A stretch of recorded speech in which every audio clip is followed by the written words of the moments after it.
اللہ رب العزت ارشاد فرماتا ہے واللہ یحب الطاہرین، اور صاف ستھرے اللہ کو بہت پیارے ہیں،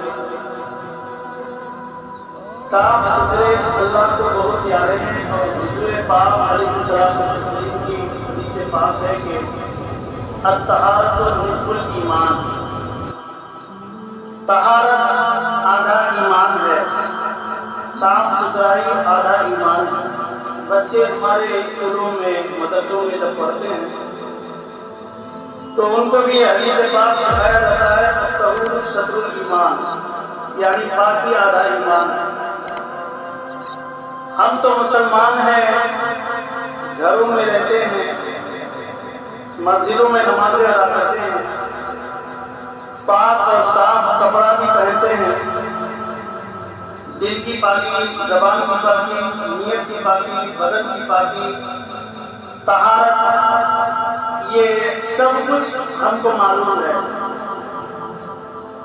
لیکن اگر پوچھا جائے کہ کس طریقے سے پاک رہنا چاہیے، پانی کی کتنی قسمیں ہیں، طہارت کی کتنی قسمیں ہیں، طہارت کسے کہا جاتا ہے، وضو کرنے سے، غسل نہ کرنے سے، یا وضو نہ کرنے سے غسل کرنے سے کیا فائدہ اور اس کا مطلب کیا ہوتا ہے، صحیح طریقے سے کسی کو معلوم نہیں ہے کہ طہارت کتنے قسم پر ہے۔ ہم مسلمان ہیں، بڑے ہو گئے، بچے بھی ہو گئے، لیکن غسل کا طریقہ صحیح سے معلوم نہیں ہے، وضو کا طریقہ صحیح سے معلوم نہیں ہے۔ اللہ نے ہم سب کو پیدا کیا ہے، پھر یہ بھی کہہ دیا ہے واللہ یحب الطاہرین، یہ صاف ستھرے کو اللہ پیارے ہیں۔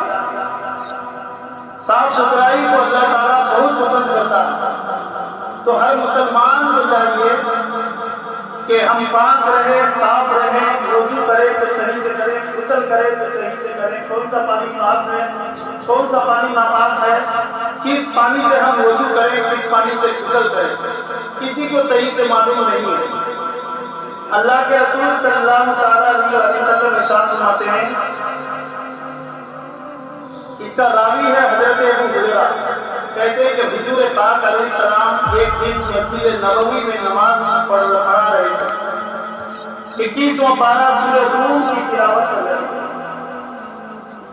اس کے بیچ میں ایک شخص آیا پیچھے نماز پڑھنے کے لیے، جو وضو کامل نہیں کیا تھا، صحیح سے وضو نہیں کیا تھا، اور حضور پاک علیہ السلام جب سورہ روم کی تلاوت کر رہے تھے تو متشابہ لگ گیا، تو نماز سے جو ہی فارغ ہوئے، حضور نے فرمایا سبھی سے کہ جتنے بھی وہاں لوگ موجود تھے سب سے پوچھا کیا بات ہے، آج کس نے وضو صحیح سے نہیں کیا؟ لگا کسے مصابہ؟ حضور علیہ السلام کو، مصلی امامت پر حضور علیہ السلام قرآن پاک 21واں پارہ سورہ روم کی تلاوت فرما رہے ہیں، بیچ میں کہیں پہ صحابہ متشابہ لگ گئے، تو حضور پاک علیہ السلام جو نماز پڑھ کے ہوئے تو لوگوں سے کہنے لگے تم لوگوں میں کون ایسے شخص ہیں جو وضو کامل کر کے نہیں آیا، اسی لیے قرأت میں بھول ہو گئی۔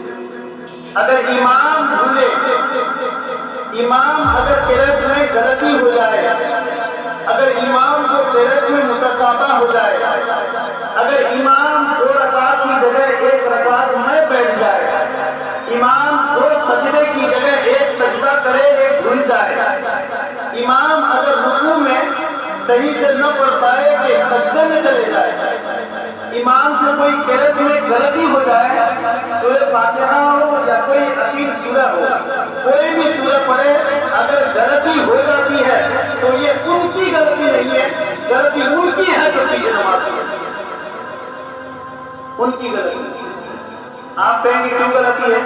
میں نے آپ کو پہلے سنا دیا، حضور پاک علیہ السلام جب تلاوت کر رہے تھے متشابہ لگتا ہے، تو حضور نے فوراً کس سے پوچھا؟ نمازیوں سے، کون ایسا شخص ہے جس نے وضو کامل نہیں کیا، مکمل وضو نہیں کیا، اور وضو کا طریقہ صحیح سے اس کو معلوم نہیں، اس لیے امام کی اگر غلط ہو جائے، حضور نے فرمایا وہ اس کی غلطی نہیں بلکہ کوئی مصلی کی غلطی ہے۔ اس کا وضو نہ کرنے صحیح سے نہ کرنے کی بنا پر امام کو یہ غلطی اٹھانا ہوگا. لہذا وضو سب کرتے ہیں, غسل سب کرتے ہیں, وضو کے فرائض, وضو کی سنتیں, یہ ساری چیزیں کسی کو معلوم ہے. غسل میں کتنے فرض ہیں, کون سے پانی سے نہانا ہے, یہ نہیں معلوم. نماز کی شرطیں 6 ہیں, ان میں سب سے پہلی بات جو آتی ہے وہ طہارت ہے. لوگ کیا سمجھتے ہیں, اگر بدن پاک ہو گیا, کپڑا پاک نہ رہا تو بھی چلے گا. لوگ کپڑا تو پہنتے ہیں, ان کی آنکھوں کے سامنے کپڑا پاک ہوتا ہے, کپڑا نجیس نہیں ہوتا. وہ سب کچھ دیکھتا ہے کہ ہمارا کپڑا تو ہے دھلا ہوا, بیوی دھلی یا گھر پہ کوئی دھلا گیا, یا ہو سکتا ہے کہ میں نے خود دھویا ہے, مگر اس کو یہ نہیں معلوم یہ کپڑا جب ناپاک ہوا تھا ہم نے کئے پانی دھویا, کتنی پانیوں سے اس کو دھویا ہے, اس کو نہیں معلوم. ایک پانی دھویا, نچوڑا تھوڑا بہت جتنا اس کو چاہا نچوڑ کر کے سن لے, لیکن وہ کپڑا پاک نہیں. وہ کپڑا ان کے سامنے صاف ہو گیا, پاک نہیں گیا. دکھنے میں صاف ہے لیکن حقیقت میں وہ پاک نہیں, اور وہ کپڑا پہن کر نماز پڑھیں. اب کپڑا ہی پاک نہ ہو کہ نماز پڑھنے اللہ کی عبادت کرے, کیسے پاک کر سکتا ہے, کیسے یہ نمازی ہماری ہو سکتی ہے. اس لیے مسلمان کو صحیح سے طہارت کا صحیح طریقہ معلوم نہیں. انسان کے اندر جو پانی پائے جاتے ہیں وہ 3 نمونے کے پانی, 3 نمونے کے پانی. ایک تو یہ کہ ندی کا پانی, کنواں کا پانی, ہیل پمپ کا پانی, یہ 3 چیز سے اگر پانی نکالے, ندی کا پانی جو کہ بہتا ہوا پانی, وہ قدرتی پانی ہے, یہ پہلے بھی پاک ہے پھر دوسرے کو پاک بھی کرتا ہے, اس کو مطہر کہتے ہیں. یہ ایک پہلا پانی ہے جو ندی کا پانی, کنویں کا پانی اور ہیڈ پمپ کا پانی, یہ 3 پانی. آپ اس کو چلائیں تو پانی باہر آئے گا, یا ہو سکتا ہے موٹر لگاتے ہیں زمین کے اندر سے, کوئی بورویل لگا ہوا ہے, اس کو چلائے پانی نکل گیا, پانی پاک ہے. وہ خود بھی پاک ہے, دوسروں کو بھی پاک کرا ہے. اس کو کہتے ہوتا ہے یہ پانی اللہ کی قدرت کا پانی ہے. یہ پانی سے ہم خود پاک ہوتے ہیں, کپڑا بھی پاک کرتے ہیں اور اپنے بدن کی بھی پاکی کرتے ہیں.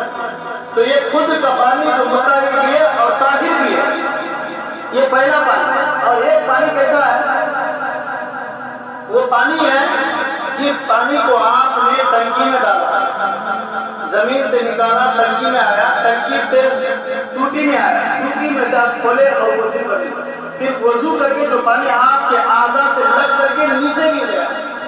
اب یہ پانی پاک نہیں ہے, یہ پانی صرف صاف ہے. آپ اتنا کہتے ہیں کہ صاف ہے پر پاک نہیں. جو پانی سے آپ کا وضو ہوا ہے وہ پانی نیچے گر جائے, یا ہو سکتا ہے کسی برتن میں لے, پھر اس پانی سے آپ اگر وضو کرنا چاہیں تو وضو نہیں. اس کو اسلام نے مشتمل کہا, مستعمل. وہ متحد اور یہ مستعمل, یہ دوسرا پانی کہ آپ اس پانی سے پھر وضو نہیں کر سکتے, اس پانی سے پاکی حاصل نہیں کر سکتے. اب کوئی کیا کرے گا, اس کا خود بدن ناپاک ہے, ایک بالٹی پانی لیا, اس میں ہاتھ ڈبو دیا اور وہی پانی سے کیا کیا, نہا لیا, جبکہ وہ پانی آپ کے سامنے صاف ہے اور پاک نہیں. پانی ابھی کبھی نہیں تھا, ہاتھ آپ نے ڈال دیا, وہ پانی نہ پاک. آپ اٹھا لیے ہاتھ کو تو کیا سوچے کہ وہ پانی پاک ہے اور پاک نہیں ہوتا, وہ پانی نہ پاک ہوگا. اب اس پانی سے آپ نہا نہیں سکتے, کسی کو کہا شریعت نے مستعمل. اور آپ کیا کرتے ہیں, جب پانی کو گرم کرتے ہیں تو پانی کو چیک کرتے ہیں, انگلی ڈال کے, ہاتھ ڈال کے چیک کرتے ہیں پانی گرم ہے یا ٹھنڈا, صحیح گرم ہوا ہے یا نہیں ہوا ہے. آپ نے گرم کیا چیک کرنے کے لیے, اور آپ نے گرم کیا اور اس پانی کو چیک کیا کہ ٹھنڈا ہے یا گرم ہے, پانی نہانے کے قابل ہے یا نہیں ہے. اس پانی کو آپ نے بدن میں ڈالا ہے, ڈالنے سے پہلے چیک کیا ہے, سوچا ہے کہ یہ بدن نازک ہے, یہ جسم نازک ہے, کہیں گرم پانی میں خود ڈال دیں گے تو یہ بدن کے اعضاء جو ہے